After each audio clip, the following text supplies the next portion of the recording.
Calendar topic का एक previously आया हुआ क्वेश्चन है। एक बार इस क्वेश्चन को अपन डिस्कस कर लेते हैं और आप भी जो है खुद से सोल्व करने का प्रयास करें।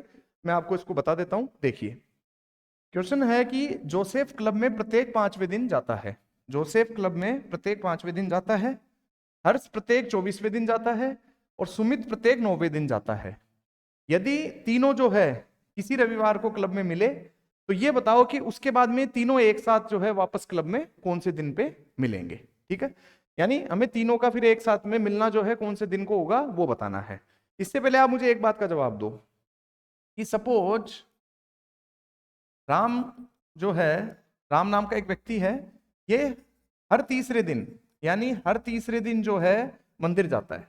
राम हर तीसरे दिन मंदिर जाता है। दूसरा व्यक्ति है श्याम, वो हर चौथे दिन मंदिर जाता है। ठीक है, वो हर चौथे दिन मंदिर जाता है। ठीक है, अब मुझे ये बताओ आप कि सपोज करो कि ये पहले जो है एक बार मिल ली है। ठीक है, कभी भी मिले हो उस बात से हमें कोई कंसिडरेशन नहीं है। आप तो मुझे ये बताओ कि राम हर तीसरे दिन मंदिर जा रहा है, श्याम हर चौथे दिन मंदिर जा रहा है। ठीक है, तो ये जो दोबारा जो है, ये दोबारा जो है ये कौन से दिन पे मिलेंगे? आप तो वो दिन दिन बता दो मुझे जो है। देखो, अगर राम हर तीसरे दिन मंदिर जा रहा है, इसका मतलब राम महीने की 3 तारीख को गया तो राम अगली बार जाएगा 6 तारीख को।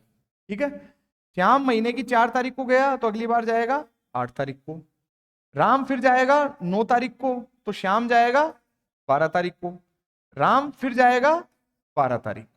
ठीक है, यानी राम हर 3 दिन के गैप से मंदिर जा रहा है, श्याम हर 4 दिन के गैप से मंदिर जा रहा है। तो आप देख पा रहे होंगे कि ये दोनों जो है 12 तारीख को पुनः जो है मिल लिए। देखो, 12 तारीख को पुनः मिल लिए। आपको आगे क्लियरली समझ में क्या कहना चाह रहा हूं मैं? कहने का मतलब यह है मेरा कि ऐसा कोई प्रश्न हो और उसका आपको जवाब निकालना हो तो सिंपल सी बात यह है कि देखो, ये जब तीसरे दिन जा रहा था और ये चौथे दिन जा रहा था, ठीक है, तो हमने अल्टीमेटली क्या निकाला? हमने वो संख्या फाइंड आउट करी जिस संख्या में इन दोनों का पूरा पूरा भाग चल जाता हो। और कौन सी हो वो संख्या? छोटी से छोटी संख्या। ठीक है, इसी पद्धति को हम बोलते हैं एलसीएम, लघुत्तम समावर्त्य। यानी एलसीएम का मतलब होता है लीस्ट कॉमन मल्टीपल। एलसीएम का मतलब होता है लीस्ट कॉमन मल्टीपल। इसका यह मतलब होता है कि ऐसी संख्या, यानी एलसीएम वो संख्या होती है जिसमें जो हमारी जिन संख्याओं का हमें एलसीएम निकालना होता है उन संख्याओं का उस संख्या में जो है पूरा भाग चला जाए। लेकिन वो संख्या कैसी होनी चाहिए? वो संख्या छोटी से छोटी होनी चाहिए, यानी छोटी से छोटी। अब 3 और 4 का केस देखो आप। जैसे 3 और 4 आपके पास में दो ये संख्या है, वो हर तीसरे दिन जा रहा है और वो हर चौथे दिन जा रहा है। 3 और 4 का भाग ऐसी छोटी से छोटी संख्या बताओ जिसमें पूरा पूरा चला जाए। तो वो संख्या क्या होती है? 12 होती है। ठीक है, वो संख्या क्या होती है? 12 होती है। तो ऐसे इस क्वेश्चन में करना है हमें कि जोसेफ जो है वो जा रहा है हर 5वें दिन, हर्ष जा रहा है हर 24वें दिन और सुमित जा रहा है प्रत्येक 9वें दिन। इन तीनों का क्या निकाल लेंगे अपन? इन तीनों का एलसीएम निकाल लेंगे।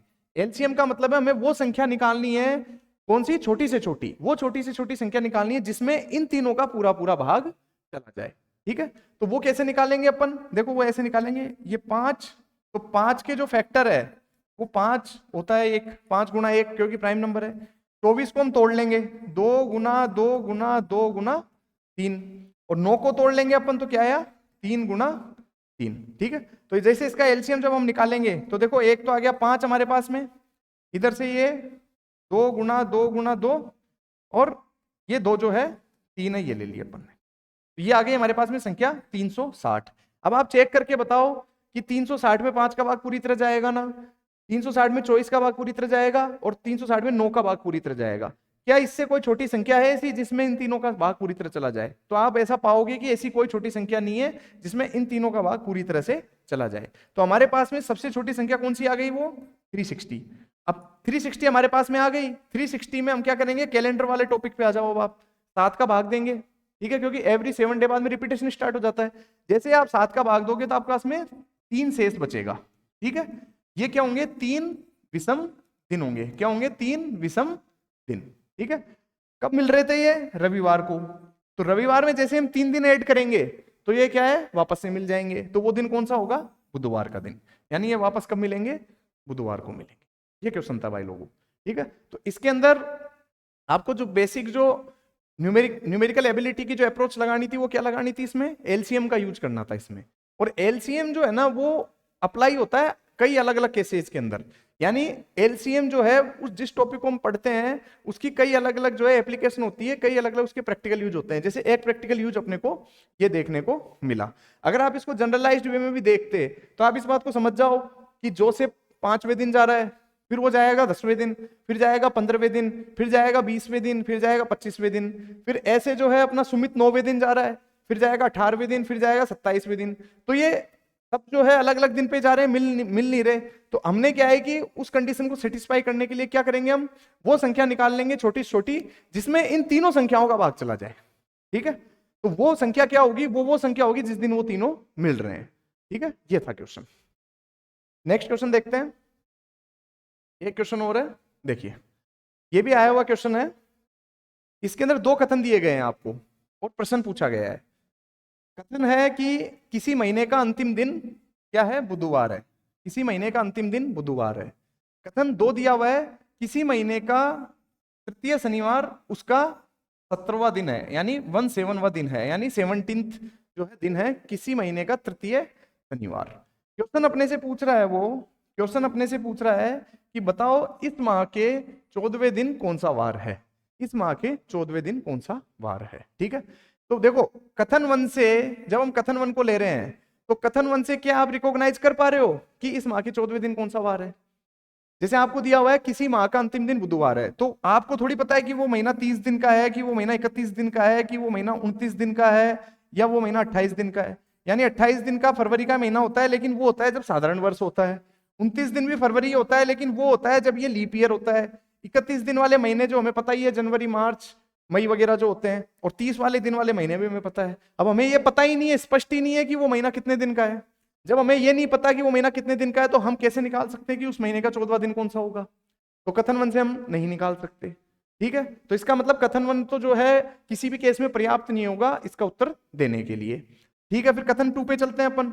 कथन टू में बोल रहा है इस माह का तृतीय शनिवार उसका 17वां दिन है, यानी 17th डे है। अगर 17th डे को अगर शनिवार है, 17th डे को अगर सैटरडे है, तो 14वें दिन क्या होगा बताओ मुझे। 17th को सैटरडे, तो 16 को शुक्रवार, 15 को गुरुवार। ठीक है, तो 14 को क्या होगा, बुधवार। 14 को क्या होगा, बुधवार। तो इसका मतलब हमारे पास में जो सेकंड स्टेटमेंट है उसके माध्यम से इस प्रश्न का उत्तर हम दे सकते हैं। यानी सेकंड स्टेटमेंट के माध्यम से इस प्रश्न का उत्तर हम दे सकते हैं। तो कथन टू इस प्रश्न का उत्तर देने के लिए पर्याप्त है। तो ऑप्शन क्या हो जाएगा हमारा, बी ऑप्शन उत्तर हो जाएगा कि प्रश्न का उत्तर देने के लिए केवल कथन टू पर्याप्त है। तो ये डाटा सफिशियंसी टाइप क्वेश्चन हो गया। टॉपिक कैलेंडर है, पर उसमें इसने जो स्टेटमेंट और इस कंक्लूजन टाइप प्रश्न टाइप फॉर्म में आपको क्वेश्चन दे दिया। ठीक है, तो उससे कोई फर्क नहीं पड़ता, आपका कॉन्सेप्ट जो है वो शानदार हो, फाउंडेशन आपका मजबूत होगा, तो क्वेश्चन किसी भी फॉर्म में आ जाए आप सोल्व कर ही लोगे। और ऐसा कोई जरूरी नहीं है, अगर आप सीसेट में अपीयर हो रहे हो ना भाई, तो ऐसा जरूरी नहीं है कि आप जो सीसेट में आपसे क्वेश्चन पूछे जाए वैसे एज इट इज क्वेश्चन जो है आपके पहले पढ़े हुए हों। लेकिन अगर आपकी कॉन्सेप्ट बिल्डिंग अच्छी है, आपने जो सीसेट का स्तर है उस स्तर को बेस बना के अगर प्रैक्टिस करी है, ठीक है, और पीवाई क्यूज पे अच्छे से काम किया है, तो मैं आपको एश्योरिटी दे रहा हूं आप आराम से मैनेज कर लोगे पेपर को।